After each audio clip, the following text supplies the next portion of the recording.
Here is the F minor bamboo. Some nice, really cool kind of rough striations on the backside of this guy, just in the way that the plant grew. Some really cool, kind of relatively traditionally shaped totem. Actually, I don't do this very much, so this is just what it needed to be. Really beautiful mouthpiece. Black walnut. Not sure about this one. And some just simple leather lace tassels here. Let me give you this rundown on the sound. So most minor pentatonics, this one is just keyed in 3 and 2. Okay, and simple climb. Very moderate breath pressure, not too hard, not too soft. You can put a lot of force into it on the low note. It takes a really long time for it to break into the upper register. It's a really good, that can basically just give you a lot of really good expressivity with the flute. You could put a lot of air into it and you could bend the notes in the way that you want them to bend.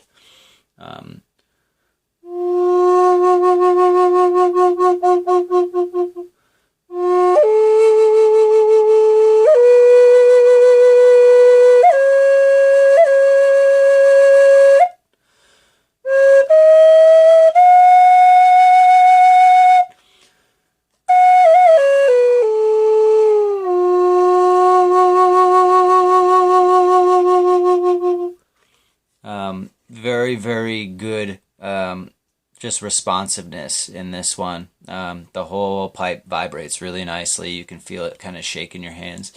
It's got like relatively thin walls, so that's kind of where the dynamics of this piece are, pretty fun and unique.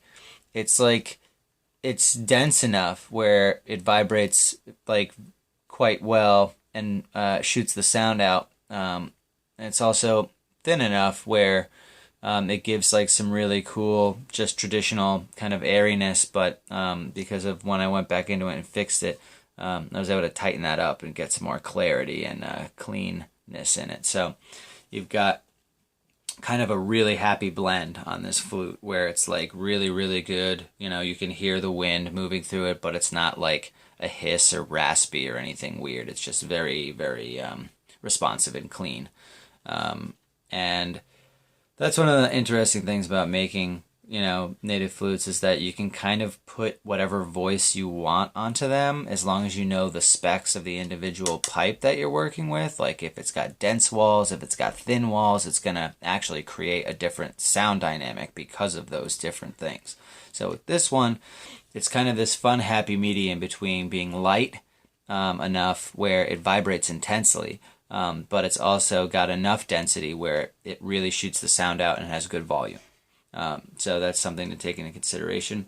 Let me see if it has any upper register tricks, and then I'll show you real quick if I can pull those out real quick. Also, there's probably some like simple kind of offset holing, finger holing you can do to add in extra tones. So yeah, so that's a combo, okay? It would be keeping top closed, cover 3.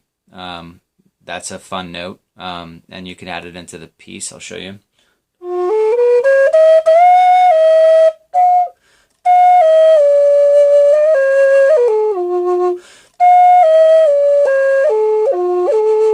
So it's got a lot of extra notes in that like aspect.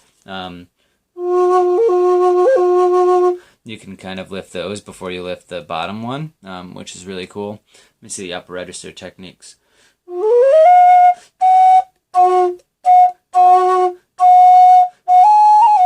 Yeah, so no top holing upper register techniques. Sometimes if you open the top holes and you keep the bottom 3 or If you'd had a sixth hole, sometimes if you open the top two or three and you overblow, you can get some upper register notes. With this one, the upper register works if you overblow and blow twice as hard with all holes closed. So you can kind of whip the bottom two. We'll see if the third works.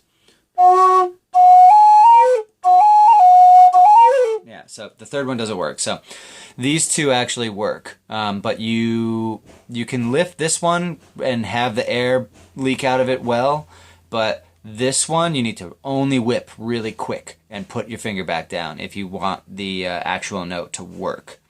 It's just a matter of the air leaking out of the instrument, and then it breaks, the frequencies up. So take that into consideration. I'll show you a pass that you can incorporate it in.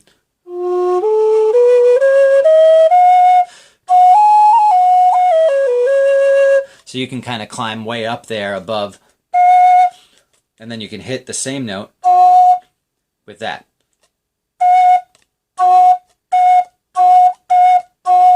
And then lift 1 and 2 if you want some upper register notes. Super cool.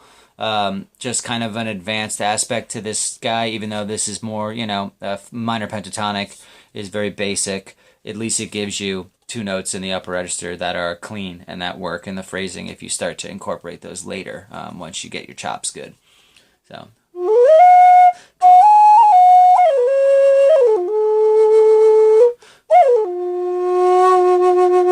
So, as you can see, you can put a lot of cool energy into this flute, where you'll notice some fun differences between the two that you have already. And of course, since this is bamboo, it's going to oscillate and vibrate at a completely different way and wavelength than your 2-horn flutes. It's going to be really fun that you have so many different models that you can experiment with, because the sound quality is really good for just research, and you just like understanding the difference between what bamboo does and that the sound of the timbre of this particular type of instrument as opposed to the horns. And bass flutes operate at a lower frequency and different decibel levels as well. So there's really cool stuff that this will ultimately aid in your other flute playing, and vice versa with the other instruments. So, this is a really, really, just really super great, like, starter native style, bamboo flute that is just going to hit you right here in the heart, and anybody that listens to it, it'll affect them in the same way. It's just nice and clean, and, very, very pleasing to the ear, as well as to the soul and spirit. So, that's the main stuff that I can really explain about this. This is actually, another thing. This is cool. This is like kind of on there, but it's waxed down. So keep that in mind. You'll see like this very thin layer of wax on the sides of it.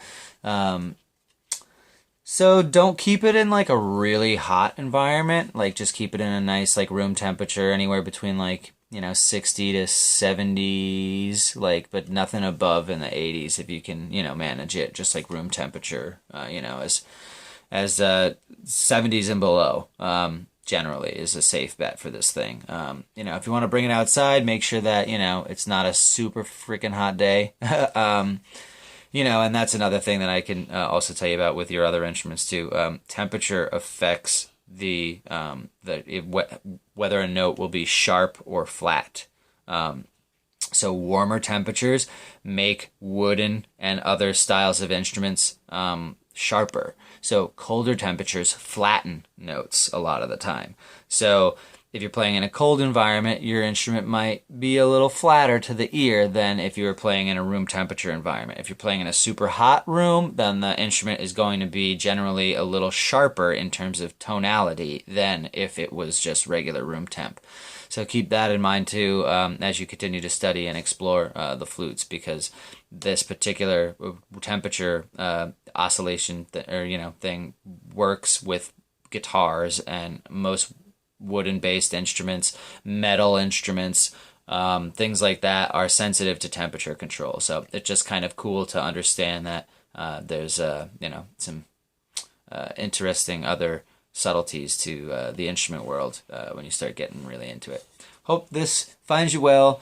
Really, really happy to make you another video and get another good flute into your hands. Thank you so much once again, and just keep me posted on your progress, and happy tooting.